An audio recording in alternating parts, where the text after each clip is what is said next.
Good morning students. Standard 9 स्टँडर्डच्या मुलांनी सगळ्यांनी textbook समोर ठेवायचं. मी जे सांगतो ते नीट ऐकायचं. गेल्या वेळेला आपण 9वीच्या मराठीच्या टेक्स्टबुकमधली पहिली कविता सर्वात्मका शिवसुंदरा ही कविता मी तुम्हाला एक्सप्लेन केली. तुम्हाला आता तुमच्या नोटबुकमध्ये पहिल्या पानावरती तुमचं नाव, स्टँडर्ड काय जे काय आहे ते लिहायचं आणि दुसऱ्या पानावरती ही कविता जी आहे सर्वात्मका शिवसुंदरा ही कविता पूर्णपणे तुमच्या नोटबुकमध्ये कॉपी करायची. ही प्रार्थना गीत आहे आणि ही प्रार्थना गीत तुम्हाला तोंडपाठ असलं पाहिजे. त्यानंतर आता दुसरी कविता आहे संतवाणी आणि दुसऱ्या कवितेमध्ये संतवाणीमध्ये 2 कविता दिलेल्या आहेत, अभंग गीत आहेत. भेटी लागी जीवा आणि मध्ये आहे संत कृपा झाली. आता ह्या 2 संतवाण्या आहेत आणि संतवाणीमध्ये पहिली जी आहे भेटी लागी जीवा ही कविता तुम्हाला मी एक्सप्लेन करतोय. अर्थ लिहायची पेन्सिलीनं तुमच्या समोर टेक्स्टबुक असलं पाहिजे. टेक्स्टबुक जर समोर असेल तर जे मी काय वाचतो आणि जे काही स्पष्टीकरण देतो ते तुम्हाला समजणार नाही, तर काहीच समजणार नाही आहे. भेटी लागी तुम्ही पेन्सिलीने तुमच्याच टेक्स्टबुकमध्ये ते अर्थ लिहायचे. भेटी लागी म्हणजे भेटण्यासाठी, जीवा म्हणजे मनाला. संत कवी आहेत संत तुकाराम. त्यांचं नाव आहे तुकाराम बोल्लोबा अंबिले मोरे. इसवी सन 1608 ते 1650. व्यवहार आणि अध्यात्म, दैनंदिन व्यवहार आणि अध्यात्म म्हणजे परमेश्वराची भक्ती उपासना यांची सुयोग्य म्हणजे योग्य प्रकारे सांगड घालणारे म्हणजे मेळ घालणारे वारकरी संप्रदायातील हे संत कवी होते. वारकरी संप्रदाय म्हणजे विठ्ठल, पंढरपूरच्या विठ्ठल देवाची भक्ती करणारे त्यांना वारकरी संप्रदायातील लोक म्हणतात. संत तुकाराम हे सुद्धा वारकरी संप्रदायाचे भक्त होते, विठ्ठल भक्त होते. दांभिकता म्हणजे खोटेपणा, दैववाद, ईश्वरावादी आणि अहंकारी वृत्ती म्हणजे अभिमानी गर्विष्ठ अशी वृत्ती, दुराचार म्हणजे वाईट आचरण करणाऱ्या इत्यादींचा त्यांनी परखड समाचार आपल्या अभंगातून घेतला आहे. म्हणजे स्पष्ट शब्दामध्ये त्यांनी टीका केलेली आहे. प्रेम म्हणजे ममता, माया, नैतिकता, नैतिक मूल्य, करुणा, दया व सर्वांभूती ईश्वर म्हणजे सर्व प्राणीमात्रांवर ईश्वराचं अस्तित्व आहे या मूल्यांना त्यांनी प्रमाण मानून आपल्या प्रापंचिक म्हणजे सांसारिक जीवनाचा आदर्श ते आपल्या अभंगातून मांडतात. आता संदर्भ आहे प्रस्तुत अभंगातून ही जी संतवाणी आहे या अभंगातून संत तुकारामाने आपल्या मनामधील विठ्ठलाच्या भेटीची ओढ म्हणजे आस, तीव्र इच्छा, समर्पक दृष्टांतातून म्हणजे उदाहरणातून व्यक्त केली आहे. आता संतवाणीमध्ये ज्या 2 ओळी आहेत त्या 2 ओळींचा तुम्हाला मी अर्थ सांगतो. तुम्ही अर्थ नीट समजून घ्यायचा आहे. भेटी लागी जीवा लागलीसे आस, पाहे रात्रंदिवस वाट तुझी. संत तुकाराम महाराज विठ्ठल देवाची आळवणी करताना किंवा प्रार्थना करताना म्हणत आहेत की हे पंढरपूरच्या विठ्ठल देवा, माझ्या मनाला तुझी ओढ लागली आहे. आस म्हणजे ओढ, तुझ्या भेटीसाठी मला ओढ लागली आहे. पाहे रात्रंदिवस वाट तुझी. आता संत तुकाराम महाराज म्हणतात विठ्ठल देवाला की हे विठ्ठल देवा, मी रात्रंदिवस तुझी वाट पाहत आहे म्हणजे प्रतीक्षा करत आहे. या पहिल्या 2 ओळींचा अर्थ समजला.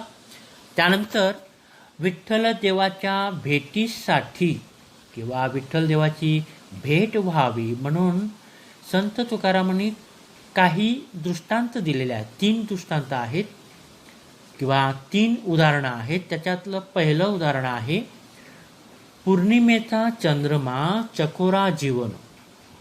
पौर्णिमा म्हणजे पौर्णिमेचा दिवस की ज्या दिवशी रात्रीच्या वेळेला आपल्याला पूर्ण चंद्र दिसतो, पूर्ण गोलाकार असा चंद्र दिसतो, फुल मून म्हणतात त्याला.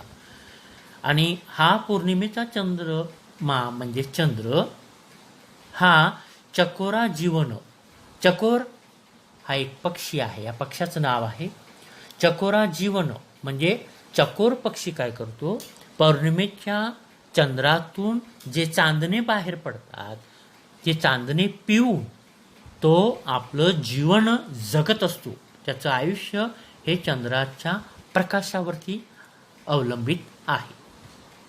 तैसे माझे मन वाट पाय. ज्याप्रमाणे चकोर पक्षी पौर्णिमेच्या चंद्राचा प्रकाशाची वाट पाहतो, तसंच त्याच प्रकारे किंवा त्याचप्रमाणे संत तुकाराम महाराज म्हणतात, मी त्या चकोराप्रमाणे तुझी वाट पाहत आहे. मला तुझ्या भेटीची ओढ लागलेली आहे. म्हणजेच काय की संत तुकाराम महाराज म्हणतात की मी चकोर पक्षी आणि तू माझा चंद्र आहेस. समजलं? त्यानंतर पुढच्या 2 ओळी आहेत. पुढच्या 2 ओळी, दिवाळीच्या मुळा लेकी आसवली. आता या ठिकाणी उदाहरण देताना संत तुकाराम महाराज म्हणतात की सासरी नांदण्यासाठी किंवा सासरी गेलेली माहेरवाशीन मुलगी, आपल्या नवऱ्याच्या घरी गेलेली मुलगी, जेव्हा दिवाळीचा सण येतो त्या दिवाळीच्या सणाच्या निमित्ताने, दिवाळीच्या मुळा म्हणजे दिवाळीच्या निमित्ताने लेकी म्हणजे नवऱ्याच्या घरी असलेली मुलगी ही आपल्या आईवडिलांच्या घरी म्हणजे माहेरी जायला आसुसलेली असते. तिला ओढ लागलेली असते आपल्या आईवडिलांच्या घरी जाण्याची. त्याचप्रमाणे हे विठ्ठल देवा, तू माझे माहेर आहेस आणि पंढरीला किंवा पंढरपूरच्या देवाला भेटण्यासाठी हे विठ्ठल देवा मी तुझी वाट पाहत आहे. मला तुझी नितांत आवश्यकता आहे. मी तुझी प्रतीक्षा करत आहे. त्यानंतर 3रं उदाहरण त्यांनी आपल्या अभंगवाणीतून किंवा संतवाणीतून दिलेलं आहे की भुके लिवा म्हणजे भूक लागलेले बाळ, अति शोक करी, अति म्हणजे खूप, शोक करी म्हणजे आक्रोश करणे, रडणे. भूक लागलेले बाळ आक्रोश करतं, जोर जोराने रडतं आणि आपल्या आईचं लक्ष आपल्याकडे वेधून घेतं. काहीतरी आपल्याला खायला मिळावं म्हणून आईकडे ते आक्रोश करत राहतं.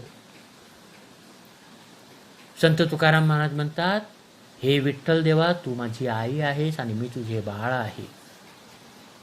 ज्याप्रमाणे बाळ रडतं आपल्या आईकडून काही खायला मिळावं म्हणून, हे विठ्ठल रूपी माते, मी संत तुकाराम तुझी वाट पाहत आहे.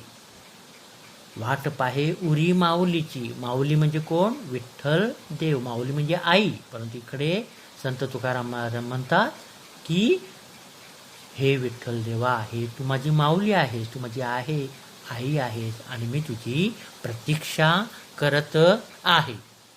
त्यानंतर शेवटच्या 2 ओळी आहेत. संत तुकाराम महाराज म्हणतात, हे विठ्ठल देवा, तुका म्हणे मज लागलीसे भूक, धावुनी श्रीमुख दावी देवा.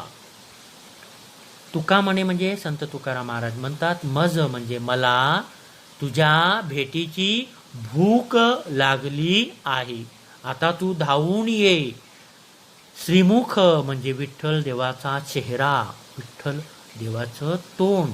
हे विठ्ठल देवा, तू मला तुझं श्रीमुख दाखव, तुझा चेहरा मला दाखव. तुझ्या दर्शनाची तीव्र इच्छा मला लागली आहे. समजलं तुम्हाला? या कवितेच्या ओळींचा अर्थ मी तुम्हाला सांगितलेला आहे. तुम्हाला अर्थसुद्धा शब्दार्थसुद्धा दिलेले आहेत, टेक्स्टबुकमध्ये तुम्ही लिहिले असतील. आता ह्याच्यावरती आधारित स्वाध्याय आहे. स्वाध्याय पहिला आहे, कोष्टक पूर्ण करा. ज्याप्रमाणे त्यांनी टेक्स्टबुकमध्ये कोष्टक दिलेलं आहे आणि जसा त्यांनी कोष्टक तयार केलं आहे तसंच्या तसं तुम्हाला ते तुमच्या नोटबुकमध्ये तयार करायचं आहे आणि ज्या ठिकाणी रिकाम्या जागा आहे तिथे तुम्हाला उत्तर लिहायचं आहे. त्यानंतर दुसरा प्रश्न आहे, योग्य अर्थ शोधा. त्याने पर्याय दिलेले आहेत, योग्य अर्थाचा पर्याय तुम्हाला लिहायचा आहे. त्यानंतर तिसरा प्रश्न आहे भावार्थ आधारित. यामध्ये 3 प्रश्न दिलेले आहेत. कवितेच्या आधारे तुम्हाला याचा भावार्थ लिहायचा आहे. तुम्हाला उत्तरं लिहिण्यासाठी संदर्भ म्हणून तुम्ही तुमच्या मराठीचं डायजेस्ट, त्याला नवनीत म्हणतात, त्याचा तुम्ही वापर करू शकता. त्याच्यामध्ये तुम्ही संदर्भ म्हणून त्याचा वापर करायचा आहे. तुम्हाला जे उत्तरं जे आहेत ते स्वतः लिहिलेले सगळ्यात चांगले असतात. तरीसुद्धा जर तुम्हाला काही अडचण असेल तर तुम्ही त्याचा डायजेस्टचा वापर करू शकता. नवनीत या पुस्तकाचा वापर तुम्ही करू शकता. ही प्रश्न उत्तरे तुमच्या नोटबुकमध्ये तुम्ही कंप्लीट करायची आहे. थँक्यू.